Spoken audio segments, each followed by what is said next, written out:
പോകാൻ നിൽക്കുമ്പോൾ ഫ്രണ്ടിലത്തെ പല്ല് പോലുള്ള അവസ്ഥ എന്തായിരിക്കും? പാവം കുഞ്ഞപ്പൻ. ഞങ്ങൾ ചേർത്തലയിൽ ചെത്തി ബീച്ചിൽ പോകാൻ നിൽക്കായിരുന്നു കേട്ടോ. അപ്പോഴാണ് അവന്റെ ഒരു പല്ല് പോയത്. ബീച്ചിലെത്തിയപ്പോൾ ചേട്ടന്റെ കസിൻ മാളും അവളെ കെട്ടാൻ പോകുന്ന ചെക്കനാങ്കിലും അവിടെ ഉണ്ട്. ഒരു സർബത്ത് കടയിൽ നിന്ന് സർബത്തും പഴംപൊരിയൊക്കെ കഴിച്ച് അവിടെ നിൽക്കുകയാണ് കേട്ടോ രണ്ടുപേരും. സേവ് ദ ഡേറ്റിന്റെ ഫോട്ടോഷൂട്ടാണ്. ഈ മാസം കല്യാണമാണ് രണ്ടുപേരുടെ. അങ്ങനെ കുഞ്ഞപ്പൻ അവിടെ കുറച്ച് ചേട്ടന്മാരെയും കണ്ടുപിടിച്ച് അവരുമായിട്ട് കളി തുടങ്ങി. ഒരു 4:30 മണിയപ്പോൾ വെയിൽ അറിയപ്പോൾ ഫോട്ടോഷൂട്ട് തുടങ്ങി. ആദ്യമൊക്കെ ഭയങ്കര രസമായിരുന്നു. പിന്നെയാണ് ഇതിന്റെ പിന്നിലെ ബുദ്ധിമുട്ട് മനസ്സിലായത്. ഒരു 100 ഫോട്ടോ എടുത്താലാണ് 2 ഫോട്ടോ എങ്കിലും നല്ലത് കിട്ടണത്. അതിനിടക്ക് പാവം കുഞ്ഞപ്പന്റെ കോലും മിഠായി വായിന്നറിയാണ്ട് താഴെ പോയി. അവനാണെങ്കിൽ അമ്മയെ ഞാൻ കടലിൽ കൊണ്ട് കഴുകി തിന്നട്ടെ എന്നും പറഞ്ഞ് അതും കൊണ്ട് ഓടുവാണ്. മൊത്തത്തിലുള്ള ആംബിയൻസ് കണ്ടപ്പോൾ എനിക്ക് ഫോട്ടോയും വീഡിയോ ഒക്കെ എടുക്കാൻ ഒരു ആഗ്രഹം. എടുത്തു തുടങ്ങിയപ്പോൾ അവസ്ഥ ഇതാണ്. അമ്മാതിരി കാറ്റാണ് അവിടുത്തെ കാറ്റ്. ഏറ്റവും അടിപൊളി എന്താന്ന് വെച്ചാൽ ആ ബീച്ചിന്റെ 2 സൈഡിൽ നിറയെ കാറ്റാടി മരങ്ങളാണ് കേട്ടോ. അപ്പൊ അതിന്റെ ഇടയിലൊക്കെ നമുക്ക് പോയിരിക്കാം. കാറ്റാടി മരത്തിന്റെ ഇടയിൽ കൂടി ഇങ്ങനെ നടക്കാൻ നല്ല അടിപൊളിയാണ്. പക്ഷെ കുറെ പേര് അതിന്റെ ഇടയിൽ ഇരുന്ന് ഫുഡൊക്കെ കഴിച്ചിട്ട് പ്ലാസ്റ്റിക് കവറും ബോട്ടിലൊക്കെ അവിടെ ഉപേക്ഷിച്ചിട്ട് പോയിട്ടുണ്ട്. അതൊക്കെ ഒന്ന് ശ്രദ്ധിക്കണം കേട്ടോ. നല്ല കാമൻകോയിട്ട് ഒരു ബീച്ചാണ് കേട്ടോ. അധികം ക്രൗഡും ആൾക്കാരും തിരക്കൊന്നും ഇല്ല. നമ്മൾ ഇന്ന് കഴിഞ്ഞ് എന്തോരം പേരാണ് അവിടെ ഫോട്ടോഷൂട്ടിന് എത്തിയതെന്ന് അവരുടെ ഒന്നും വീഡിയോ ഞാൻ എടുക്കാഞ്ഞിട്ടാണ്. അങ്ങനെ ഞങ്ങൾ അവിടെ നടന്ന് മണ്ണിക്കളി തുടങ്ങി. കുഞ്ഞപ്പന് ലവ് കേക്ക് ഉണ്ടാക്കി കൊടുക്കണമെന്ന്.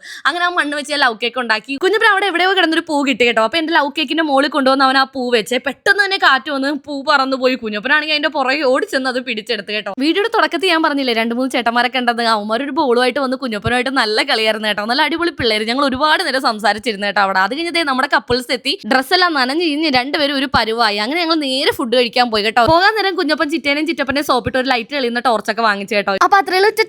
ബൈ.